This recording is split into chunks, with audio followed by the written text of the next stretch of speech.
Olá, a Conversa Política começa uma série de entrevistas com os candidatos ao governo e ao Senado. O primeiro entrevistado é hoje Ebuque, que é do PRP, candidato ao governo do Paraná. Muito obrigada pela presença.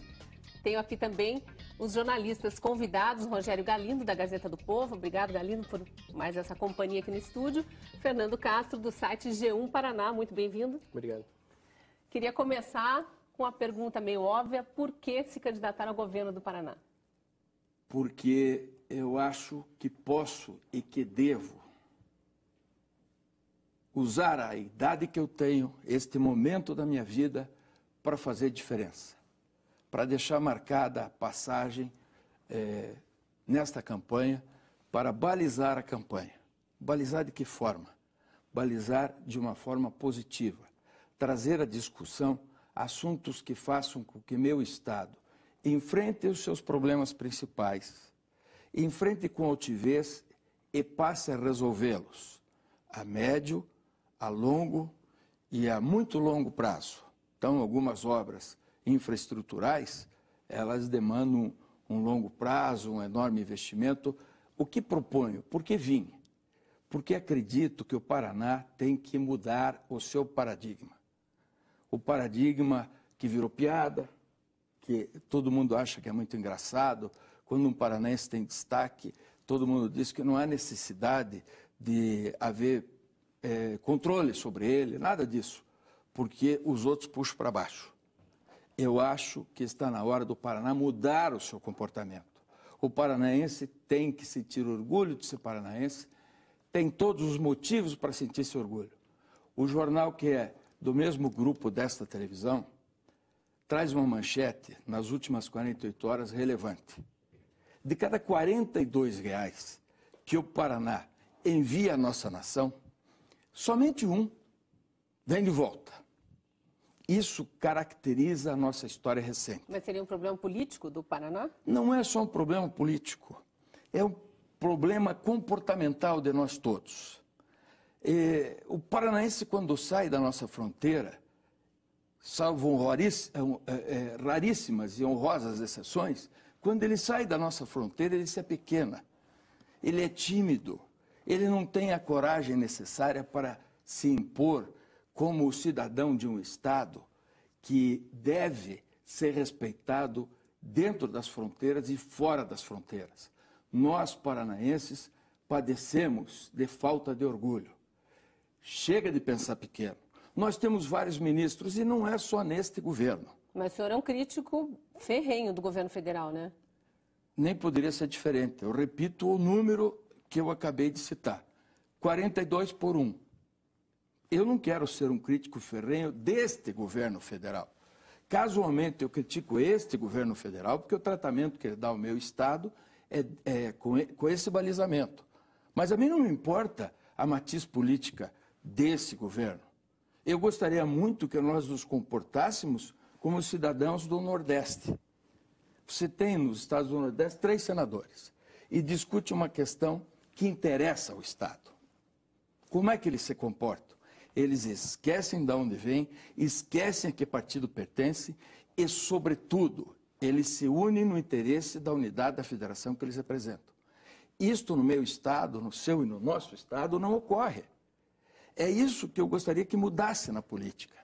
Que nós sentíssemos orgulho dos nossos deputados estaduais, dos nossos deputados federais, dos nossos senadores, do governador, o governadora, não importa, seja quem for, mas aquele que nos representar seja motivo de orgulho para nós. E para isso nós precisamos mudar a nossa forma de pensar. A discussão, meus companheiros desse primeiro programa, que eu acho que deve servir humildemente, eu sugiro que ele sirva como uma semente.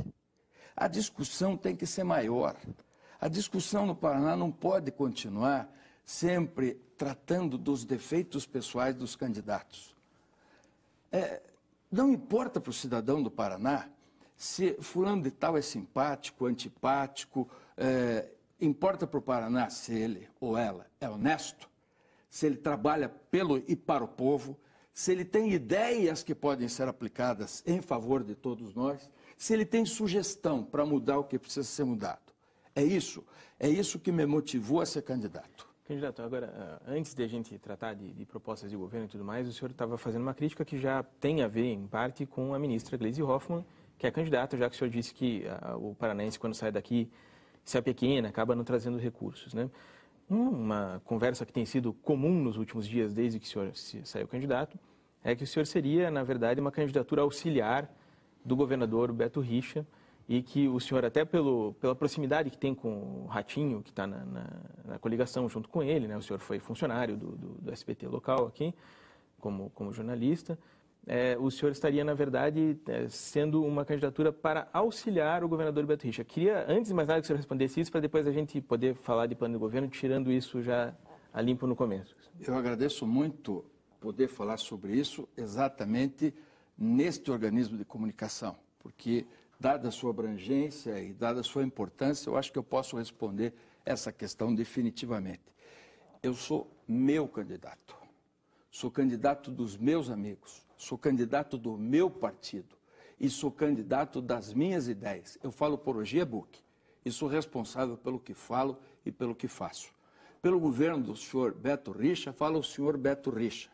Quem me conhece, quem conhece minha vida, a minha história, jamais teria a ousadia de imaginar que nesse momento da minha vida eu poderia me prestar a ser auxiliar de alguém. Essa é a primeira vez que eu posso falar de coração aberto sobre isso. Eu quero dizer a vocês que eu peço que me julguem, não só nesta entrevista, mas em todas as minhas aparições públicas. E aí, depois disso, se descobrirem que eu sou candidato das minhas ideias, da minha proposta de governo, daquilo que eu quero oferecer para você, cidadão, daí eu lhe peço, vote em mim, porque eu sou candidato do meu partido, da minha família, da minha história, da minha dignidade, de tudo que eu construí na minha vida, que construí com imensa dificuldade. Hoje você acabou falando, inclusive, de família. Esse é um tema que vem sendo falado, porque inclusive, a gente tem aqui, parece que no site da Transparência, que a sua filha seria funcionária comissionada do governo Beto Richa e o seu filho também. Isso também não pode... Como é que o senhor vê essa questão? Isso não pode caracterizar também uma ligação um pouco mais próxima com o governador Beto Richa do que o senhor vem afirmando? A gente, inclusive, tem imagens aí do site da Transparência que informa ainda a Maria Eduarda como funcionária. O senhor já disse em entrevistas a vários órgãos de imprensa que ela foi exonerada, né? Ela não é mais funcionária do governo. Não, minha filha deixou de trabalhar no governo há 9 longos meses. No exato momento em que eu decidi enfrentar essa jornada, ela deixou de trabalhar no governo. Se consta no portal da Transparência, tem que perguntar para o portal da Transparência por que consta. Está desatualizado. E aliás, seria muito conveniente que isso fosse atualizado a tempo e modo. Mas isso não é relevante. O meu filho trabalha no governo há 12 anos. Continua lá. Continua porque, lá. Por outro lado, o site da Transparência não informa ele como funcionário. Pois é, mas o meu filho era e é funcionário do governo do estado do Paraná. E eu quero, Fernando, esclarecer uma coisa relevante agora. O meu filho não é funcionário de Carlos Alberto Richa. Carlos Alberto Richa é um funcionário público, assim como o meu filho e os outros funcionários públicos do estado, que durante o tempo em que é eleito, trabalha pelo e para o povo, ou é assim que deve ser, conforme a Constituição do Estado. O estatutário ou o funcionário CLT, como só ser meu filho, que está há 12 anos lá, ele não é funcionário do governador. Nós precisamos desmistificar essa história. Meu filho não é funcionário do governador, ele é funcionário do povo do Paraná, ocupando um cargo neste governo. E se ele continuar sendo um bom funcionário, como é, e me dá muito orgulho por sê-lo, ele continuará a ser funcionário do governo até que eu assuma, porque eu vou assumir no dia 1º de janeiro. Está confiante? Se eu não estivesse confiante, eu não estaria aqui. Aliás, eu quero dizer para vocês que o meu grau de confiança se deve ao fato de que eu estou aqui, ao lado de 3 insígnes e importantes jornalistas. Eu sei o que você faz, eu sei o que a senhora faz, e sei o que você faz. Leio o que vocês fazem, assisto vocês e prestigio vocês. Porque vocês, assim como eu, estão acostumados a ser avaliados. Nós todos que trabalhamos nesta área de comunicação, somos avaliados Mas esperava constantemente. ser avaliado assim como cidadão, tão logo colocasse o nome como candidato ao governo? Porque já essa história dos filhos já surgiu no que foi registrada a sua candidatura, né? Eu acho natural. Esse questionamento, essa proximidade eventual com o atual governador. Eu acho isso muito natural. Historicamente, nós sabemos que as pessoas, elas são medidas pelo seu grau de importância e de visibilidade. Na medida que nos últimos 10 dias, só se fala em mim, eu acho que algum tipo de importância eu devo ter. Porque quando, por exemplo, o doutor Rosinha, que é um deputado estadual e federal da melhor qualidade, eu tenho muito respeito pelo doutor Rosinha, diz no final de semana que dona Dilma Rousseff tem 2 candidatos aqui no Paraná, respectivamente a dona Gleisi e o senador Roberto Requião, ninguém chama nenhum dos 2 de laranja. Ninguém questiona o fato deles servirem, os 2 servirem a mesma senhora. E o questionado sou eu. Então, eu acho que algum grau de importância eu devo ter. Porque se existe um questionamento, é o mesmo. Como é que alguém pode ser candidato e ser candidato do mesmo presidente da República ao mesmo tempo? Aliás, como é que pode? Não, eu acho mais é que pode. Porque se nós estamos falando em democracia, se nós falamos em servir ao povo, não me incomoda a transparência absolutamente. Acho justo que eu explique por que meus filhos são funcionários do governo. Candidato. Só os meus filhos são, mas ninguém. Né? Mas, enfim, vamos lá. Se souber de filhos de outros, está aberto mas aqui o microfone e a câmera do senhor denunciar logo. Primeiro que eu não faço denúncia. Se é que é denúncia isso, tem que ver também como é que foram contratados, né? Primeiro que eu não faço denúncia. Eu comecei o programa dizendo que eu quero um Paraná grande, o Paraná sendo discutido em alto nível. Então, eu não faço denúncia. Quando eu tenho questionamento para fazer, se tenho, eu faço isso me utilizando da justiça, até porque é uma obrigação minha, porque sou advogado. Eu não acredito em denuncismo, eu não acredito em diminuição das pessoas. Eu acredito num projeto político que diferencia aquilo que eu vim dizer aqui. O que é que eu vim dizer? Eu quero a verdade. Se eu quero a verdade, a mim não ofende dizer a verdade sobre os meus filhos. E, aliás, sobre toda a minha vida. A verdade haverá de mudar o paradigma da eleição no Paraná. Eu quero verdade e transparência. Pois não. Candidato, o senhor falou que não é uma candidatura auxiliar do Beto Richa.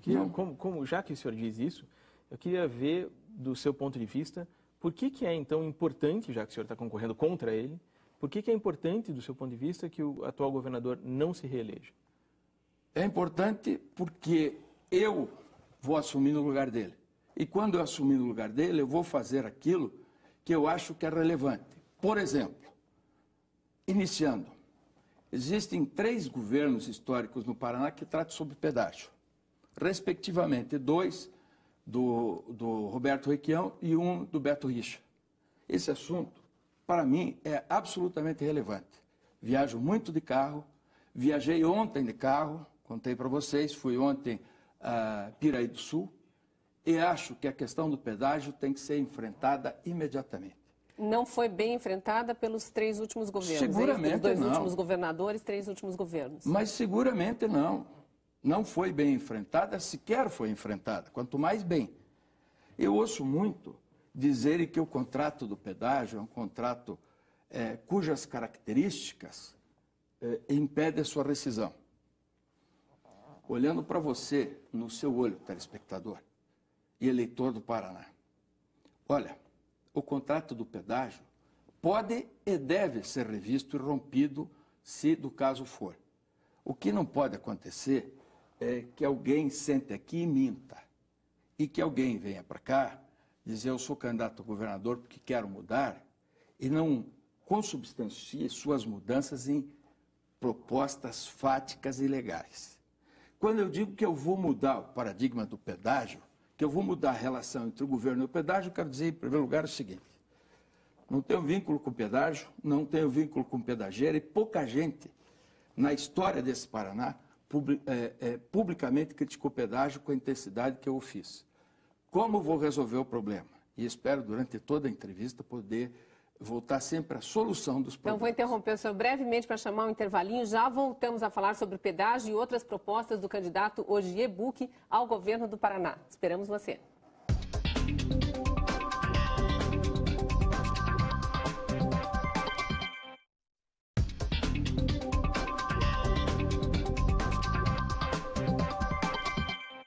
Eu retomo a conversa política com o candidato ao governo do Paraná, Ogier Buch, do PRP, tendo a companhia aqui no estúdio dos jornalistas Rogério Galindo, da Gazeta do Povo, Fernando Castro, do G1.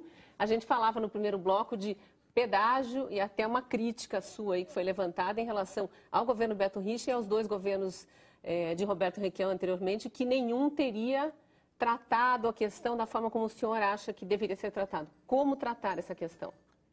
Bom, em primeiro lugar, eu reafirmo, nenhum tratou mesmo, porque nós pagamos um pedágio extremamente caro e a resposta do preço deste pedágio ao cidadão é pífia. Como é que eu vou resolver? Os contratos de pedágio, de pedageiras com o governo, são contratos como quaisquer outros. Portanto, eles são sim passíveis de rescisão. Basta que o estudo jurídico feito pelos homens do governo se destine efetivamente, meus companheiros desta conversa, ao objetivo final. Se destine mesmo a romper o contrato. Vou dar um exemplo ao cidadão que está nos assistindo. Nos contratos existe uma cláusula, índice de rugosidade do asfalto ou do pavimento. É que infelizmente, nós não temos concreto, então eu só me refiro ao asfalto. Só o descumprimento desta cláusula já justifica, sim, o rompimento do contrato entre as pedageiras e o governo do Paraná. Isso é uma proposta? Isso não é uma proposta, isso é uma afirmação. Eu vou fazer o que os meus dois antecessores não fizeram. Digo dois porque o senador Roberto Requião fez 2 governos e o atual é do senhor Carlos Alberto Richa, senhor Beto Richa. Os dois não fizeram isso. Eles romperam o pedágio. Em algum momento você ouviu falar em diminuição de preço do pedágio? Em nenhum momento. E, aliás, o momento para se fazer isso também não é no período eleitoral, né? O contrato de pedágio no meu governo vai ser legalmente revisto. Não é bravata, não é nada neste sentido. Porque bravata primeiro deslustra e desqualifica, sabe? Não é bravata. Quando você quer distribuir uma ação, você distribui a ação e você a leva até o final, enfrentando, evidentemente, aí os prós e os contras e as responsabilidades desta atitude judicial. O senhor vai comprar a mesma briga que os ex-governadores, que o ex-governador Requião comprou e o atual governador, mas de outra forma? Primeiro, eles não compraram a briga. Primeiro e segundo, eles falaram sobre o assunto. Mas o governador Requião impetrou uma série de ações na justiça. Qual foi o resultado? Segundo ele, não foi para frente por questões pelo próprio governador Beto Richa ter retirado as ações. O senhor acredita nessa versão ou não? Não, essa versão não é verdadeira. O senhor Beto Richa retirou as ações, e é preciso que o povo saiba disso, no dia 14 de junho de 2014, mediante um acordo que foi feito com as empresas de pedágio. Bom, essa é uma decisão dele. O senhor acredita que foi a decisão certa ou não? Não, não acredito, nem poderia acreditar. Eu acabei de dizer para você que eu vou tratar desse assunto de outra maneira. Eu vou tratar desse assunto fazendo com que o Estado cumpra suas obrigações contratuais, como tem feito historicamente, à custa, evidentemente, do cidadão, né? Que quem cumpre mesmo a prestação do contrato é o povo, não é o Estado. Mas esse é um modelo praticado. Eu continuarei com a prática desse modelo, vou tratar de reduzir o pedágio na forma em que ele pode ser reduzido e já respondo, como é que ele pode ser reduzido? É simples, é ver o contrato original e o que não foi feito até agora. Por que não foi feito? Bom, existe neste caminho algum assunto que precisa ser revisitado? O problema não é meu, o problema é de quem tomou essas atitudes. Também está no meu ideário o seguinte, dar transparência às atitudes dos governadores que me antecederam. em todas as circunstâncias, mas de forma especial nesse assunto que é o pedágio, que Eu nos vi incomoda. essa proposta entre as suas propostas de governo, até começa com redução do número de secretarias, do número de comissionados e já vem falando de transparência. O senhor está, de alguma forma, acusando não só o atual governo como o anterior de não ser transparente, ou a transparência divulgada até agora é uma falsa transparência? Não, eu estou me comprometendo a cumprir a lei. No Brasil existe a lei da transparência. Eu estou me comprometendo a cumprir a lei.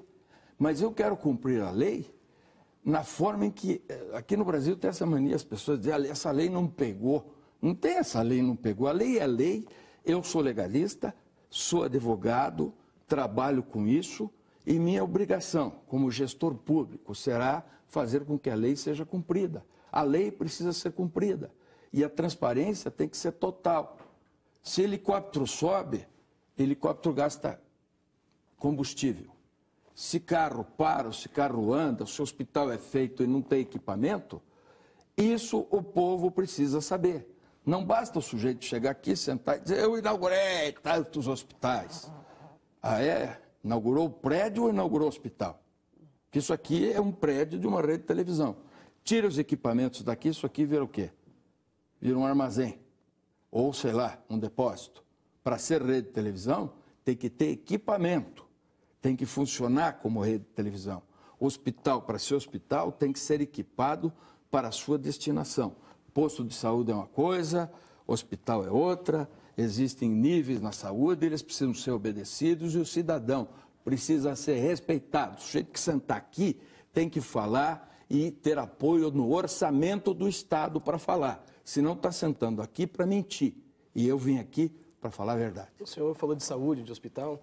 Uma das propostas que constam nesse diário que o senhor enviou para a Justiça Eleitoral, o senhor fala sobre, se eu não me engano, uma proposta de uma espécie de meritocracia no investimento para a saúde, que seria você investir nos setores que são mais bem avaliados pela população. Eu gostaria que você explicasse como funcionaria isso. Como lidar com o orçamento num caso de tentar pagar conforme o mérito de cada funcionário. Não se trata só da saúde. Se trata do serviço público como um todo.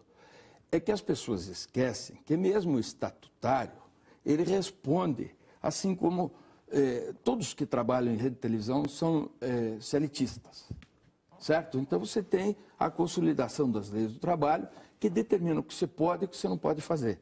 E existe no imaginário das pessoas que o funcionário estatutário não tem que responder, que não acontece nada. Sabe por que não acontece nada? Porque existem apadrinhamentos políticos, indicações de deputados. O médico que faltar, por exemplo, na plantão do posto de saúde. O médico que faltar vai para a rua, que é para onde ele tem que ir. Quer dizer, não é só meritocracia no sentido de pagar mais para quem faz bem, mas também punir quem não faz. Tudo bem. Veja, quantas colunas você escreve por semana? Uma. É o teu contrato com a empresa. Uhum. O ano passado, você faltou por uma razão absolutamente justificada, certo? Certo. O que aconteceu com você? Não aconteceu nada, porque você comunicou à empresa e é assim que o procedimento tem que ser no serviço público. O médico não foi trabalhar, o problema é dele, não é meu. Eu sou o gestor. Eu vou ser o gerente do Estado. Eu estou colocado lá pelo povo e vou ser colocado lá pelo povo. Mas até onde o governador consegue controlar isso de forma direta? O senhor falou que não adianta fazer proposta sem dizer como fazer. Eu vou dizer como é que faz. A legislação, que o senhor não tem como mudar sozinho, ela é cheia de detalhes para você poder fazer um procedimento, para demitir alguém. É um processo longo e demorado, né? Primeiro, não é tão longo assim, o estatutário. O que existe é que existe excesso de padrinhos. E o apadrinhamento tem que acabar. Tem 30 dias para você instaurar o inquérito para o servidor estatutário. Tem que dar notícia pública desse inquérito e tem que fazê-lo andar. O que acontece normalmente? A comissão é formada por colegas, etc., e as coisas não andam. E aí no imaginário das pessoas fica, bom, como ele é estatutário, não pode acontecer nada. Pode, deve e comigo vai acontecer. Porque a saúde, a educação, a segurança pública são deveres do Estado, é responsabilidade do governador, cada vez que alguém morre na cidade, porque não tem segurança à altura. Eu não estou me referindo à responsabilidade criminal, obviamente, mas me refiro à responsabilidade moral do gestor. Sentir-se responsável. Sentir-se envolvido, sentir-se cúmplice da população. E o meu programa de governo não vai ser meu. O meu programa de governo vai ser nosso. Mas eu suponho que o senhor esteja a par da situação orçamentária do Estado do Paraná. As Estou. dificuldades, inclusive, estamos no limite da lei de responsabilidade fiscal. Estou. E isso emperra muito investimento no Pois Estado. é. Como lidar? Como equacionar isso? Bom, então Com todo esse seu interesse mesmo de melhorar a educação, melhorar a saúde, mas com orçamento limitado. A equação é simples. Na nossa vida, a equação passa sempre pelo exemplo. Eu conheci um homem, professor de educação física como eu. Esse homem, num momento da vida dele, ele virou diretor do colégio onde ele dava aula, no mesmo onde eu estudei. Sabe como era o nome desse homem? Sei. Heraldo Mário Grêmio. Casualmente, professor como eu, meu colega e meu chefe, no Colégio Estadual do Paraná, mesmo lugar que ele estudou quando veio de Maringá. Esse homem era seu pai. E o que o pai dessa moça fazia? Estamos falando de orçamento do Estado. Eu já vou chegar no exemplo. Eu já vou chegar no exemplo do orçamento. Como é que ele fazia com o orçamento do Colégio Estadual do Paraná, que era também um orçamento que vinha do Estado, que vem da Secretaria de Educação? Pichava o muro do colégio, ele saía da casa dele cedo e não ficava pichado, porque ele dava um jeito de ter uma tinta, que era a mesma tinta que tinha no muro do colégio, e ele, os companheiros e os alunos pintavam o muro do meu Colégio Estadual do Paraná, aonde eu fui educado para ser homem. Mas como aplicar esse exemplo, já que o senhor está dando como exemplo, no governo do Paraná? Vou utilizar o mesmo exemplo, o exemplo do padeiro, a conta do padeiro. Porque não importa se o orçamento... Da dona de casa também? Da dona de casa. É que essa conta é simples, não importa para mim se o orçamento em 2014 foi de 35 bilhões e 200 milhões. E vai ser de 40 bilhões e 600 milhões em 2015. Como é que eu vou lidar com a lei de responsabilidade fiscal? Bom, eu vou diminuir secretarias e muito. Para a gente citar quais secretarias, só aproveitando o gancho? Todas aquelas que não tiverem finalidade constitucional. Tem algum exemplo de alguma coisa? Por exemplo, eu vou juntar duas imediatamente, para transformar em uma só. Que, aliás, é um exemplo que já ocorreu aqui no Paraná. O atual governador fez isso, né? Uniu algumas secretarias para reduzir o número de secretarias. Mas ainda tem muitas. O que está sobrando? Um monte. Por exemplo, nós temos Secretaria de Esporte e de Cultura. Cultura e esporte não são atividades iguais, mas são afins. Estão relacionadas com a formação, estão relacionadas com a cidadania. Elas podem ter a representação institucional feita pela mesma pessoa. Aí você nomeia um diretor para cada setor e você enxuga automóvel, gasolina, diária, toda esta mordomia que existe no Estado paranaense com 3 mil comissionados e no Estado brasileiro com 22 mil comissionados. Isso come o orçamento e isso destrói a prestação de serviço que o Estado... Pois não. Essas são secretarias razoavelmente pequenas, né? Assim, cultura, turismo, o senhor falou de esporte, né? As secretarias grandes que consomem a maior parte do investimento, do dinheiro, são a segurança, educação e saúde. E fica difícil falar em redução nessas. Sem reduzir essas, parece que é difícil ter uma redução significativa de orçamento, né? Nestas, eu não vou fazer redução, eu vou fazer readequação, insisto. Essas são secretarias que têm finalidade constitucional. Não existe SUS sem, na hierarquia do SUS, a Secretaria de Saúde do Estado, né? Porque o SUS é uma sistemática hierarquizada. E nessa hierarquia tem a participação do Ministério da Saúde, a participação da Secretaria de Estado e a participação da Saúde Municipal. Você não pode extinguir. Aquelas que não são passíveis de extinção continuarão. Mas elas são passíveis, sim, de economia. E muita economia. Como é que faz a economia, por exemplo, na segurança pública?